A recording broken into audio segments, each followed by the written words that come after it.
ప్రాధాన్యం. ఎందుకంటే అబ్సల్యూట్లీ. ఈ రిజర్వేషన్ విధానాన్ని అంబేద్కర్ గారు చాలా ముందు చూపుతో, నా బిడ్డలు మళ్ళీ వీళ్ళు ఎక్కడో వెళ్ళిపోతారేమో, వీళ్ళ కోసం ఈ రిజర్వేషన్ విధానాన్ని పెడితేనే నా జాతి ముందుంటదని ఆయన చాలా ఆలోచించే మనకి ఈ రిజర్వేషన్ పెట్టబట్టే ఈరోజు పుష్పలీల లాంటి అక్క వాళ్ళు ఈ రోజు మాట్లాడగలరంటే ఆ దేవుడు పెట్టిన భిక్షే మనకి. సో ఇప్పుడు ఏమైందంటే చదువుకోకపోతేనేమో చదువుకోలేదన్నారు. చదువుకుంటేనే అమ్మో ఇంత తెలివిగల్లోళ్ళు, వీళ్ళని కనుక మనం అధికారం ఇస్తే మన కాళ్ళ కింద చెప్పులాగా ఉండేటోళ్ళు ఇప్పుడు వీళ్ళు మాట్లాడితే ఎట్లా అని ఈ రకంగా ప్రశ్నించే సమాజం లోపల మనం ఇప్పటికీ పోరాటమే. నేనైతే స్టిల్ ఇప్పటికీ పోరాడుతూనే ఉన్నాను. నాకు తెలిసి కాదు నాన్న, ఇప్పుడు రాజయ్య విషయాన్ని ఎందుకు మనం ప్రస్తావిస్తున్నాము అంటే, రాజకీయ పార్టీలో ఉండడము ఎవరమైనా మాకు ఏదో ఒక రాజకీయ పార్టీలో ఉండాల్సిందే. ఉండకపోతే కంపల్సరీ. దిక్కు లేదు. ఏదో అవును. ఎవరో ఒక అండ మనకు కావాల్సిందే. సో రాజయ్య గారి విషయంలో జరిగింది ఏంటంటే, ఈ వివక్షని ఎదుర్కొన్నాము అని చెప్పినప్పుడు వేరే వాళ్ళతో ఈయన వివక్షత ఎదుర్కోలేదు. సేమ్ కమ్యూనిటీతో శ్రీహరి గారితో ఆయన ఎదుర్కొన్నాడన్నది ఇక్కడ పాయింట్. ఆయన ఒక ఉప సీనియర్ లీడర్ కూడా, ముఖ్యమంత్రిగా ఆయనకు అన్నీ ఉన్నప్పుడు తెలుసు, సీనియర్ లీడర్ కూడా, మాజీ సీనియర్ మంత్రి, లీడరు. మాజీ నేను మంత్రి, MRPS లో సీనియర్ లీడరు. పనిచేశాను. మీరంతా తెలుగుదేశం పార్టీలో కలిసి పనిచేశారు. నేను ఎంఆర్పిఎస్ లో పనిచేశాను. ఏబిసిడి వర్గీకరణలో ఈ బిల్లును పాస్ చేయడం కూడా జరిగింది ఒక మంత్రిగా. అది నా జన్మ ధన్యమైంది ఆ విషయం లోపల. సో జనాలకు తెలుసు, లీడర్లకు తెలిసినా అది మాట్లాడరు. సో ఇప్పుడు ఏమైంది, రాజయ్య గారు ఇప్పుడు అధికారం కాంగ్రెస్ పార్టీ వచ్చిన తర్వాత ఇన్ని రోజులు లేని ఇప్పుడు రాజయ్య గారికి ఇవన్నీ ఎందుకు గుర్తుకొచ్చినాయని మా తమ్ముడు ప్రశ్నిస్తున్నాడు. దేనికైనా కూడా ఒక హద్దు ఉంటది. ఇప్పుడు ఊరికి పిల్లినైనా ఒక రూమ్ లో వేసి కొడుతూ ఉంటే అది పైకి పట్టుకుని పీక పట్టుకున్నట్టుగా ఇప్పుడున్న పరిస్థితుల లోపల ప్రజలు ఇచ్చిన దాన్ని ప్రజాస్వామ్యంలో ఒక మ్యాండేటరీగా తీసుకుని ఇక అక్కడ ఉండడం కరెక్ట్ కాదేమో అనుకుని రాజయ్య గారు ఈ స్టెప్ వేశారు. అప్పుడు ఎందుకు వేయలేదు, ఇప్పుడు ఎందుకు వేయలేదు అని అంటే మానసికమైన దానికి మనం వివరం చెప్పలేము, దానికి డేట్ ఫిక్స్ చేయలేము. అంటే అంతకు ముందు గెలిపించిన ఆయన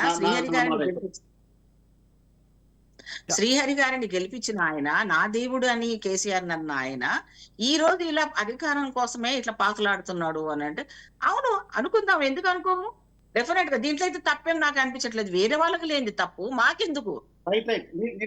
ఒక్క మాట నేను ఒక మాట ఏం చెప్తా ఉన్నానంటే, మంచి నేను ఒక ఎంబీసీ నాయకునే, ఎంబీసీ సంఘం, నేను ఒక రాష్ట్ర అధ్యక్షుడినే. నేను పార్టీలో ఉన్నప్పటికీ కూడా నేను శాలివాహన కులానికి సంబంధించినటువంటి వాడిని. దళిత బహుజనులు అధికారం రావడం కోసం నాకు ఆలోచన ఉంది. నాకు ఆ రకంగా వస్తే సంతోషపడేవాడిని నేను కూడా. అయితే నేనేమంటానంటే, మరి ఎందుకు ఈ మన దళిత బహుజన భావాలు ఒక పార్టీ వైపు ఎందుకు చూస్తూ ఉంటాయి, ఇంకో పార్టీ వైపు మీరు మాట్లాడారు. ఓకే, నేనేం ప్రాధాన్యత, మీరు ఒక పార్టీ నాయకులుగా మాట్లాడి మీరు వన్ సైడ్ తీసుకోవచ్చు కాకపోతే నేనేమంటా ఉన్నానంటే, అందరు రెండు కళ్ళు ఒకలాగా చూడాల్సినటువంటి వారు ఒకదాన్ని ఒకలాగా. ఇప్పుడు ఒక బీఆర్ఎస్ పార్టీ మీద ఎప్పుడో జరిగిన దాని మీద, లేకపోతే ఇప్పుడు రాజీనామా చేసిన మీద మాట్లాడుతున్నటువంటి ఇప్పుడు ఎవరైతే హోస్ట్ ఉన్నారో, యాంకర్ ఉన్నారో, వారు ఈరోజు అద్దంకి దయాకర్ గారికి జరుగుతున్నటువంటి అన్యాయాన్ని ఎందుకు ప్రశ్నించారు? మరి వారు దళితులే కదా, మరి వారికి ఎందుకు ఎవరి చేతిలో పోయిరని చెప్పి అందరికీ బహిరంగ రహస్యమే కదా. నరేష్, అద్దంకి దయాకర్ ఏ రోజు కూడా నా కాంగ్రెస్ పార్టీలో అన్యాయం జరిగిందని చెప్పలేదు. ఒక్క నిమిషం, నేను మీకు క్లియర్ చేస్తున్నాను. ఒక్క నిమిషం. అద్దంకి దయాకర్ ఎప్పుడు కూడా కాంగ్రెస్ పార్టీకి తనకు డిస్ప్యూట్ ఉందని చెప్పలేదు. కాంగ్రెస్ పార్టీలో నాకు అన్యాయం జరిగింది.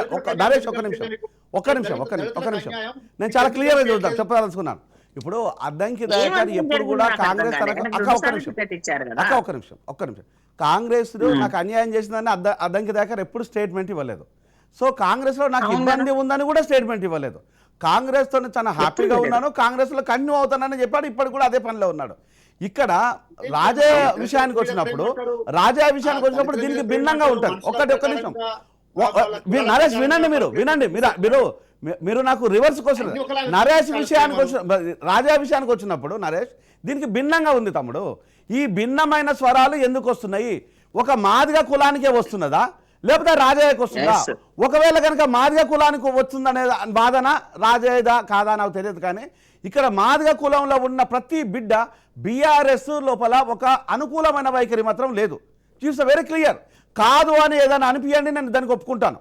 సో మాదిగ కులాన్ని తొక్కడం కానీ అనగదొక్కడం కానీ, మాదిగ కులాన్ని అవమానించడం కానీ, మినిస్ట్రీ లోపల ఎంటర్ చేయకపోవడం కానీ, ఆ ఉన్నతమైన పదవులు రాకపోవడం కానీ, ఇక్కడ మాదిగ కులస్తులు డిఫరెంట్గా ఒక నిరాశతోనే నిస్పృహలతో ఉన్నదనేది వాస్తవం. ఆ వాస్తవం అవునా కాదా అనేది కేసీఆర్ తెలుసు, కేటీఆర్ తెలుసు. ఇక్కడ రాజయ్య మాదిగ కులం వేయన మాత్రాన ఆయనకు అన్ని ఇవ్వాలి. అదే కులం లోపల అనేక మంది ఎమ్మెల్యేలు ఉన్నారు బీఆర్ఎస్ లోపల. చాలామంది గువ్వల బాలరాజు ఉన్నాడు, కొట్లాడే వ్యక్తి. సరే, తన మీద ఆరోపణలు అవి ఏ విషయాలు ఏమనగనం. అదే లోపల రస్మై బాలకృష్ణ ఉన్నాడు, ఉద్యమాల నుంచి వచ్చిన వ్యక్తి. అదే విధంగా అంటే ఈ రోజు వరకు కూడా అంటే అవమానించడం దాన్ని ఇప్పుడు నరేష్ అవమానించడం దాన్ని యాక్సెప్ట్ చేద్దామా అంటున్నాను. ఫైనల్ గా అవమానించడం దాన్ని యాక్సెప్ట్ చేద్దామా? కాంగ్రెస్ పార్టీ ఎవరికి మంత్రి పదవి ఇచ్చింది? మాదిగ కులానికి సంబంధించినటువంటి వారికి. ఇప్పుడు దామోదర్ రాజనరసింహ ఉన్నాడు. దామోదర్ రాజనరసింహ మాదిగ కులానికి సంబంధించిన వ్యక్తి ఎవరు? దామోదర్ రాజనరసింహ. అంటే మాదిగ సామాజిక వర్గం, మాదిగ ఉపకులాల సామాజిక వర్గం. ఉపకులం కాదు, అది రాంగ్ వర్షన్. దామోదర్ రాజనరసింహ పక్కా మాదిగ కులానికి సంబంధించిన వ్యక్తి. ఉపకులం అనేవాడు ఎవడన్నా ఉంటే వాడంత మేలు తక్కువ లేడు. నేను ఛాలెంజ్ చెప్తున్నాను, ఎవరైనా నన్ను వచ్చి అడిగితే నేను చెప్తాను. రాజ్ న్యూస్ టీవీ దామోదర్ రాజనరసింహ గారికి మంత్రి పదవి వేయడం వల్ల చాలా మాదిగ కులానికి గొప్ప పని చేసినట్టు, న్యాయం చేసినట్టుగా మీరు భావిస్తా ఉన్నారా? 100%. ఇప్పుడు మాదిగ కులాన్ని గౌరవం ఏ రూపంలో ఉన్నా కూడా దాన్ని మాదిగ కులం యాక్సెప్ట్ చేస్తుంది. డెఫినెట్ గా గౌరవంగానే చూస్తుంది, దాంట్లో డిస్ప్యూట్ ఏ ఉండదు. ఇప్పుడు ఎంబీసీ ఇప్పుడు నరేష్ ఇప్పుడు నీ నాయకత్వం, నువ్వు ఉద్యమాలతో ముడిపడిన వ్యక్తివి. మనం మాట్లాడుకునేది విధంగా ఇక్కడ నేను ఒక హోస్ట్ చేయడానికి ముందు నేను ఉద్యమాలతో ఉన్న వ్యక్తి, దానికంటే ముందు ఉద్యమ చైతన్యం నుంచి ఉన్న వ్యక్తి. అంటే ఇక్కడ ఆ ఉద్యమాలే మనకు అవమానంగా మిగిలితే ఇక ఉద్యమాలు ఎందుకు చేయాలనేది ఒక ప్రధానమైన ప్రశ్న. అక్క చెప్పండి మీరు. అంటే ఇప్పుడు నిజంగా తమ్ముడు అన్నది కరెక్ట్, జయరాం గారు అన్నది కరెక్ట్. ఇప్పుడు మాదిగ సమాజానికి పర్టికులర్ గా తెలంగాణలో మాదిగ సమాజం ఉంది బాబు. మాల సోదరులు ఆంధ్రాలో ఉంటారు. కానీ మీరు చూస్తే రాజకీయంగా జరుగుతున్న ఈ అవమానాలన్నీ మాదిగ సమాజానికి జరుగుతా ఉన్నాయి అన్నది మాత్రం మీరు అన్నట్టుగా నేను కూడా ఏకీభవిస్తా. ఎందుకంటే ఇప్పుడు ఈయనే కాదు, చాలా మంది మాదిగలైన గతంలో కూడా నేను టీడీపీల నుంచి ఉన్నప్పటి నుంచి కూడా నేను చూస్తున్నాను. మాదిగ వాళ్ళని ఇచ్చినట్టు ఇచ్చేస్తారు, మళ్ళీ తీసి పక్కన పడేస్తారు. అంటే ఒకవేళ మళ్ళీ ఎందుకు తీసేశారు అని అడిగితే ఇంకొక మాదిగకి ఇస్తామంటారు. కానీ అదే ఒక వ్యక్తి, ఒక అప్పర్ కాస్ట్ వ్యక్తిని స్టిల్ 100 తప్పులు చేసిన ఆయనకే టికెట్లు వస్తాయి, ఆయనకే అది వస్తాయి, ఆయన మొత్తానికి ఆయన ఫ్యామిలీ కూడా ప్యాకేజీలు వస్తాయి. సో దానికి కారణం ఏంటంటే మాదిగ సమాజానికి కేసీఆర్ గారు ముఖ్యమంత్రి మంత్రిని పరిమితం అయిపోయారు. ఎందుకు వారు పనికిరారా? వాళ్ళ తెలుగు సరిపోదా? అంటే వాళ్ళ దగ్గర వీళ్ళు కూర్చోవడానికి సరిపోరా? మళ్ళీ ఎందుకు వేరే వాళ్ళని కూర్చోబెట్టారు? గతంలో డిప్యూటీ సీఎం, అవును కదా? అవును. మరి ఎందుకు వారు మంత్రిగానే పరిగణించారు ఈసారి? మరి అప్పుడు మాదిగలకు ఎందుకు న్యాయం జరిగినట్టు అవుతుంది? అప్పుడు అన్యాయం జరిగినట్టు కదా. డిప్యూటీ సీఎం చేసిన వారు సీఎం కావాలా?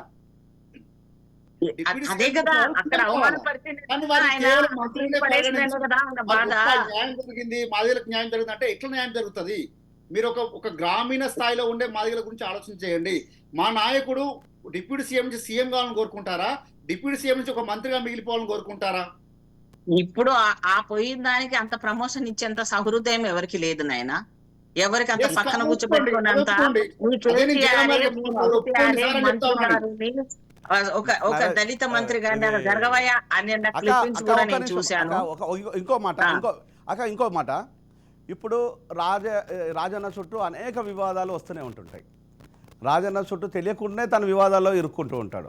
మళ్ళీ తన ప్రజలకు ముందుకు వస్తాడు, మళ్ళీ ప్రెస్ మీట్ పెడుతుంటాడు, ఏడుస్తూ ఉంటాడు, కాంప్రమైజ్ అంటుంటాడు, మాటలు అన్నీ ఉంటాయి.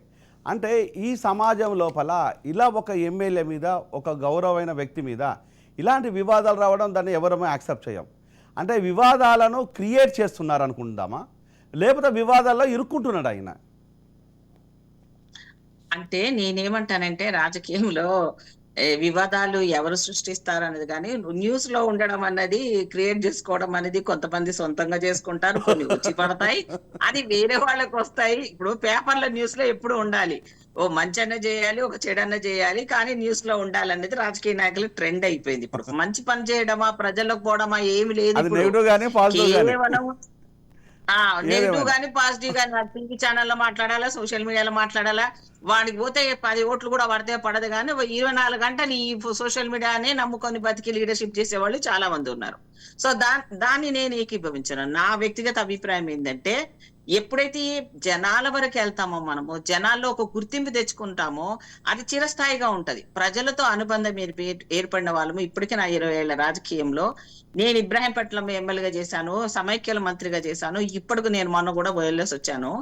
ఎక్కడికి వెళ్ళినా మా అక్క, మా మంత్రి గారు అని అక్కడ సోదరులు గాని ఇక్కడ సోదరులు గాని గుర్తించుకునేటట్టు నేను పని చేశాను. అంటే ఏంటి, నేను జనాలతో మమేకమైనాను. ఇక్కడ ఆ రకంగా పనిచేసే లీడర్ని ఇప్పుడు అరుదు. ఏమీ లేదు, జనాలకు వెళ్ళేది లేదు, ప్రజలను కలిసేది లేదు, ఏమీ లేదు. అంత ఫోటోలు, కెమెరాలు, ఈ సెల్ ఫోన్ టెక్నాలజీలు వాడుకోవడం లీడర్షిప్ అనుకొని మూర్ఖంగా అందుకనే ఓడిపోతున్నారు జనాలు. రిజల్ట్ రావటం లేదు. ఎప్పుడైతే నేనైతే నా స్టైల్ నేను చెప్పేది ఏంటంటే, రాజయ్య గారు వివాదంలో చేరుకున్నాడంటే కొన్ని పర్సనల్ గా కూడా కొన్ని ఇబ్బందులు పెట్టుకున్నారు ఆయన కూడా. దానికి జనాల నుంచి కూడా వ్యతిరేకత తెచ్చుకున్నాడు, ఆడవాళ్ళ నుంచి వ్యతిరేకత తెచ్చుకున్నాడా, ఒక స్త్రీగా నేను కూడా కొంచెం దాన్ని బాధపడిన సందర్భం కొన్నిసార్లు అయ్యింది.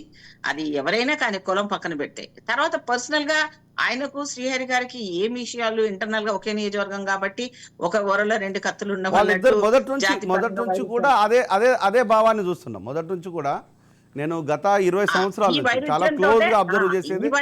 నాకు కనపడింది ఏంటంటే, శ్రీహరి గారు చాలా చతురతత్వతో, శ్రీహరి గారి యొక్క చాకచక్యమైన మైండ్ తోటే ఈ రాజయ్య గారిని కొంచెం ఇబ్బంది పెట్టడం కాదు, చాలా ఇబ్బంది పెట్టిన పరిస్థితులు ఎదుర్కొన్నారు ఆయన. సో ఆయన ఇప్పటికి కూడా స్టిల్ ఉందాం అనుకున్నా కూడా ఇక మళ్ళీ రాబోయే దాంట్లో కూడా ఆయనకు ఒక ఎంపీగా అవకాశాలు ఇవ్వడము, మళ్ళీ ఎమ్మెల్సీగా ఇవ్వడము, మళ్ళీ ఇన్నిసార్లు మార్చి ఆయనకి ఇచ్చాడు. కానీ తీరా ఈయన టికెట్కి వచ్చేసరికి మాత్రం ఈయనకు ఇబ్బంది పెట్టారు. ఇప్పుడు రాజకీయం అంటే నటించడం. ఎవరికైతే బాగా నటించడం వస్తుందో వాళ్ళే సక్సెస్, ఎవరైతే బాగా అబద్ధాలు చెప్తారో వాళ్ళే సక్సెస్. ఒక్క నిమిషం, నాకున్న సమాచారం, నాకున్న క్లియర్ సమాచారం ఏంటంటే, అసెంబ్లీ ఎలక్షన్లకు ముందు రేవంత్ రెడ్డి ఎందుకు భయపడతారప్ప మీరు? నాకు అర్థం కాదు. మీ కవితమ్మ భయపడుతుంది, కేటీఆర్ భయపడుతుండు. పొద్దున్న లేస్తే 4 టీవీలలో ఏదో వంకర. ఇప్పుడు ఇంతకుముందు నేను చెప్పిన చూస్తాం మీ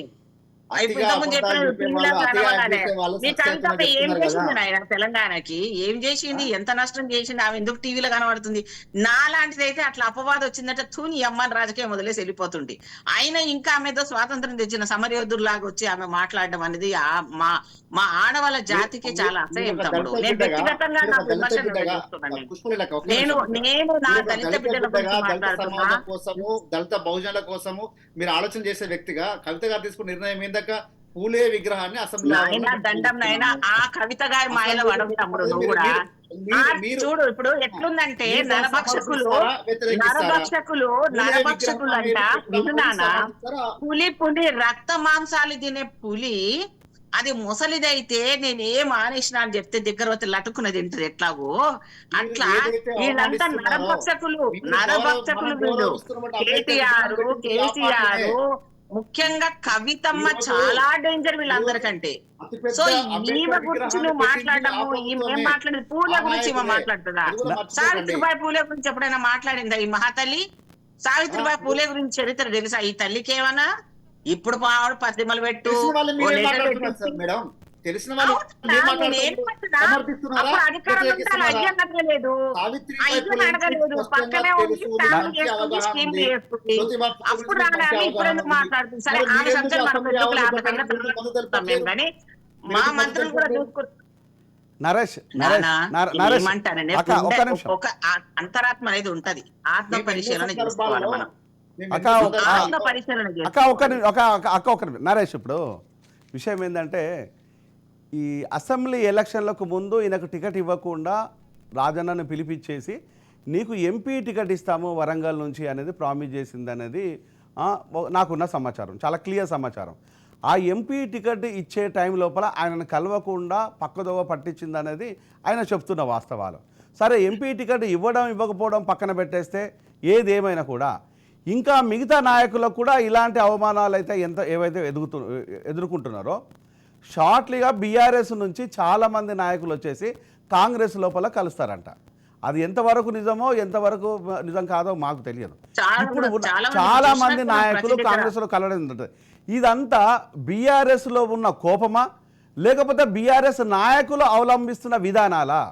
అంటే ఒక అహంకారపూరితంగా మాట్లాడి వ్యక్తులకు ఏమాత్రం టైం ఇవ్వకుండా అపాయింట్మెంట్ ఇవ్వకుండా ఇష్టానుసారంగా బిహేవ్ చేస్తే ఎవరు ఉండలేరు అక్కడ. ఆత్మగౌరవాన్ని చంపుకోలేం కదా తమ్ముడు. ఇప్పుడు మనము ఆత్మగౌరవాన్ని చంపుకొని అక్కడ ఉండలేం. ఈ ఆత్మగౌరవ పోరాటమే చాలా కీలకమైంది. మరి అలాంటిది తెలిసి కూడా వీళ్ళు ఎందుకు మీ నాయకులు ఎందుకు ఇలాంటి ప్రవర్తనతో ఉంటుంది అనే దాన్ని మీకే తెలియాలి. మరి చెప్పండి. ఇప్పుడు ఆత్మగౌరవమే ఒక్క నిమిషం నరేష్ చెప్పండి. రెండు సందర్భాలు ఏంటంటే ఇక్కడ ఈ పార్టీలో ఆత్మగౌరవం లేదు మాకు అని చెప్పి వెళ్ళడం అనేది మీరు చెప్తున్నటువంటి మాట. ఎస్, అది కరెక్ట్ అనుకున్నప్పుడు గత ప్రభుత్వాన్ని మీరు ఎన్ని రకాలుగా విమర్శించారు? అక్కడ పార్టీ నాయకులు ఎందుకు తీసుకున్నారు, ఇక్కడ ఎమ్మెల్యేలు తీసుకున్నారని చెప్పి మరి వారు కూడా అక్కడ ఆత్మగౌరవం లేక ఇక్కడికి వచ్చినట్టుగా మీరు ఎందుకు భావించలేకపోయారు గతంలో? అక్కడ అంటే ఈ పార్టీకి ఒక న్యాయం, ఆ పార్టీకి ఒక న్యాయం. అంటే ఆ పార్టీ నుంచి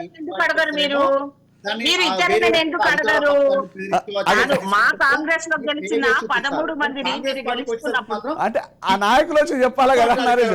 ఆ నాయకులు చెప్పకుండా ఇక్కడ నాయకుడు చెప్తున్నాడు వాళ్ళు చెప్పట్లేదు. అంటే చెప్పట్లేదు అంటే వాళ్ళు ఇష్టానుసారంగా వెళ్తున్నట్టే కదా. ఇక్కడ చెప్తున్నాడు అంటే ఆ డిఫిషియన్సీ కనిపిస్తుంది. కూడా వారి వేధింపులు ఏ రకంగా ఉన్నాయి? అంతెందుకండి ఇప్పుడు ఉన్న పార్టీ, అధికార పార్టీ ఉన్న నాయకులకే మీరు అన్నారు గొప్పగా సఖ్యత ఉన్నట్టుగా. ఎలక్షన్ల ముందు వెంకరెడ్డి గారి మాటలను ఒకసారి మీ దగ్గర బయట్స్ ఉంటే చూపియండి, రేవంత్ రెడ్డి గారి మాట ఒకసారి బయట్స్ ఉంటే చూపియండి, రేవంత్ రెడ్డి గారు కోమటిరెడ్డి రాజగోపాల్ రెడ్డి గారిని ఏమన్నాడో ఒకసారి బయట చూపియండి. లేదు మీరు చూపించి ధైర్యం చేయలేకపోతే నా దగ్గర నేను చూపిస్తా. మరి వారు మాట్లాడే తీరు ఏ రకంగా ఉంది, వీరు మాట్లాడే తీరు ఏ రకంగా ఉంది? ఇప్పుడు వారంతా ఏకమై వారంతా ప్రభుత్వంలో ఉంటే దళిత బహుజనుల అధికారం కోసం ప్రయత్నం చేస్తున్న మన ముగ్గురం మాత్రం వారు చప్పట్లు కొడతా ఉన్నాం. మళ్ళీ మన దాంట్లో మనమే కడియం శ్రీ గారిని విమర్శిద్దాము, లేదా ఇంకొకరిని విమర్శిద్దాం, కానీ వారి జోలికి మాత్రం పోము. ఎందుకంటే మరి మనకు ఒక భయం అది. ఎందుకంటే మన రాజకీయ అవకాశాలు కావాలి, మనం ఎదగాలి, కాబట్టి వారి జోలికి పోము. ఎందుకు ఈ రకంగా మనం ఆలోచన చేస్తా ఉన్నాము? ఎందుకు మనం ఫార్వర్డ్గా ఎందుకు ఆలోచన చేయలేకపోతాము?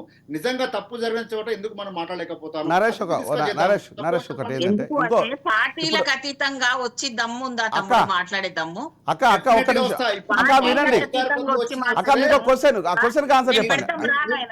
జయరామ్ గారు మాట్లాడుకుందాం రండి, అన్ని పార్టీలకు అతీతంగా రండి, మీరు రండి, ఒక వేదిక పెట్టుకొని మాట్లాడదాం రండి.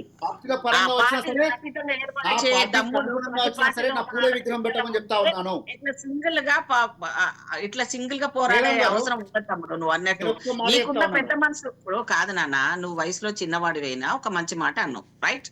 మనమే ఎందుకు అక్క వాళ్ళకి చప్పట్లు కొట్టాలి? ఇప్పుడు మన దౌర్భాగ్యం ఏంటంటే ఇప్పటికి కూడా నేను అదే చెప్తున్నాను కదా, మన మధ్యలో ఉన్న సబ్ కాస్ట్ డివిజన్ ప్రాబ్లము వచ్చింది మనకు. ఆంధ్ర తెలంగాణ ప్రాబ్లం ఎంత కట్టుగా ఉందో సబ్ కాస్ట్ ప్రాబ్లం కూడా అంతే ఫేస్ చేసినాం. ఒకటి. రెండోది మాదిగ సమాజము ఆ రోజు సదాలక్ష్మి అమ్మ ఎన్ని బాధలు పడుతుందో ఈ రోజు పుష్పలీలమ్మని కూడా అంతే బాధలు పెడుతున్నారు. సో ఏంటిదంటే నేనేం చెప్తున్నానంటే ఇక్కడ ధైర్యము, తెలివి, పోరాటం సాధించమన్న మనకు మన జాతిలలో ఉన్న ఈ లక్షణాన్ని ఐక్యమత్యం అనే అదొక్క లోపం వల్ల, అనైక్యత వల్లనే మనం ఈ నష్టాలని ఎదుర్కొంటున్నాం. అసలు పోని వాళ్ళందరూ కూర్చొని ఒక్క పార్టీలో ఉన్న వాళ్ళు వేరే పార్టీలో ఉన్న వాళ్ళు రాత్రిపూట సిట్టింగ్లు వేసుకొని వాళ్ళు ఒక విషయం ఏంటంటే మీరు ఒకటే ఏంటంటే అక్క మాట్లాడదాం ఆ విషయం సపరేట్గా మాట్లాడదాం అక్క. ఇక్కడ విషయం ఏంటంటే ఇప్పుడు మీరు కంక్లూడ్ చేయండి విషయాన్ని. ఇక్కడ డాక్టర్ రాజయ్య గారు ప్రొఫెషనల్గా ఒక డాక్టర్, రాజకీయ నాయకుడితో పాటు ప్రొఫెషనల్ ఉద్యమాలతో పాటు ప్రొఫెషనల్గా ఆయన ఒక పీడియాట్రిషియను. అక్కడ ఎక్కడైతే స్టేషన్ గన్పూర్ ఏరియా లోపల అతనికంటే ఒక నేము ఫేమ్ ఉన్న డాక్టర్. ఆయన మాకు చాలా సీనియర్ డాక్టర్, చాలా నేము ఫేమ్ ఉన్న డాక్టర్. అలాంటి డాక్టర్ని పదే ఇలా అవమానించడము అంటే ఒక డాక్టర్ అనే విషయాన్ని కూడా మర్చిపోయి, అంటే ఒక రాజకీయవేత్త సరే రాజకీయాల లోపల అవమానాలు అనేది సర్వసాధారణం. అవునా? అంటే ప్రజల మధ్యలో ఉండే డాక్టర్ అనే విషయం కూడా మర్చిపోయి ఆ నేమ్తో ఫేమ్తో రాజకీయాల కోసం మర్చిపోయి ఈ విధంగా చేయడం అనేది బీఆర్ఎస్ పార్టీకి నిజంగా ఇది ఫ్యూచర్లో మంచిగా జరుగుతుందని మీరు నమ్ముతున్నారా? మీరేమనుకుంటారు బీఆర్ఎస్ పార్టీ? మేము వారి మీద ఆరోపణ చేయలేదు జయరాం గారు. మీకున్న ఇప్పుడు మీరు అదే ఆలోచన దూరంతో పోతా ఉన్నారు. నేను BRS ఇది పార్టీ ఇది వాళ్ళకి ఇట్లా ఆరోపణ వెళ్ళిపోతూ చేయలేదు. ఉంటే బీఆర్ఎస్ వారి మీరు మీద మంచిగా జరుగుతుందా? ఆరోపణ చేసింది సర్పంచ్ నవ్య గారు. నవ్య గారిని తీసుకురండి, డిబేట్ లో కూర్చోబెట్టండి. ఎందుకమ్మా నేను నవ్య గురించి మాట్లాడతలేను నరేష్. ఇక్కడ ఒకటే ఉంటారు, బీఆర్ఎస్ పార్టీలో నుంచి ఇట్లా వెళ్ళిపోతూ ఉంటే బీఆర్ఎస్ మంచిగా జరుగుతుందా అంటున్నాను. వీడియో తీస్తున్నాగా నవ్య ఏమందని అడగలేదు. బీఆర్ఎస్ పార్టీ నుంచి నాయకులు పోతూ ఉంటే అడగండి, ఆ ఫోటోగ్రాఫర్ని అడగండి, ఆ వైరల్ చేసిన మీడియాని అడగండి. ఎందుకు అండి మా జాతి బిడ్డని మీరు ఎందుకు ఈ రకంగా అవమానపరుస్తున్నారని చెప్పి బీఆర్ఎస్ పార్టీ వారిని నవ్యది టాపిక్ కాదు ఇక్కడ. నవ్యది టాపికే లేదు ఇక్కడ. బీఆర్ఎస్ వర్సెస్ రాజయ్యది టాపిక్. ఇది బీఆర్ఎస్ వర్సెస్ రాజయ్య. ఒకసారి టికెట్ రావచ్చు రాకపోవచ్చు, పార్టీ టికెట్ అయినంత మాత్రం అవమానపరిచినట్టు కాదు. కానీ అవమానపరిచింది సర్పంచ్ నవ్య గారు, లేకపోతే అక్కడ ఏదో చేస్తున్నట్టుగా తప్పుగా చేస్తున్నట్టు అని చూపించిన వీడియోగ్రాఫరు, దాన్ని వైరల్ చేసిన మీడియాది. నిజంగా మనకు ఏమన్నా అవకాశం ఉంటే వారిని ప్రశ్నించండి. వారిని ఎందుకు వైరల్ చేశారు, ఎందుకు వారిని తప్పుగా చిత్రీకరించే ప్రయత్నం చేశారు, ఎందుకు వారిని తప్పుగా చూపించారు, దాని నిజం ఎంత అబద్ధం ఎంత, నిజాలు తేల్చాల్సిన బాధ్యత మీరు తీసుకోండి. దానికి మా మద్దతు ఉంటుంది. అది న్యూస్ ఛానల్ అయినా సరే బయట అయినా సరే మా మద్దతు ఉంటుంది. ఆ మద్దతుకు మేము నిలబడి ఉంటాం. దయచేసి ఆ ప్రయత్నం మీరు చేయండి. అక్క చెప్పండి. ఇప్పుడు ఇంత విషయాన్ని ఇప్పుడు వ్యక్తిగతం వదిలేస్తాం, కంక్లూడ్ కూడా చేయండి. వ్యక్తిగత విషయాలు అన్ని అనవసరం అక్క. ఇక్కడ ఓన్లీ బీఆర్ఎస్ పార్టీ లోపల నేను రాజకీయ కోణం లోపల బీఆర్ఎస్ పార్టీకి రాజయ్యకు జరుగుతున్న విషయాలే కీలకం. ఆ కీలకమైన విషయాలు ఇప్పుడు నవ్య కావచ్చు, ఇంకోటి కావచ్చు, ఇవన్నీ పర్సనల్ విషయాలు. ఇది ఇక్కడ సమస్య కాదు, ఇది అవసరం కూడా లేదు. ఇక్కడ బీఆర్ఎస్ నాయకత్వానికి రాజయ్యకున్న గ్యాప్ ఏదైతే ఉందో ఆ గ్యాప్ అవమానాల ద్వారా ఈయన అక్కడ పార్టీ నుంచి వెళ్ళిపోతున్నాడు. ఇలానే మరికొంతమంది నాయకులు కూడా బయటకు వస్తున్నారు అనేది ఒక వినికిడి. అదంతా మీరు నిజమేనా అనుకుంటున్నారా మీరు? కాదు నేను అనేది అది కాదు నాన్న. ఇప్పుడు రాజయ్య గారు వెళ్ళిపోవడం కాదు, రాజయ్య గారి విషయంలో ఇప్పుడు ఎందుకు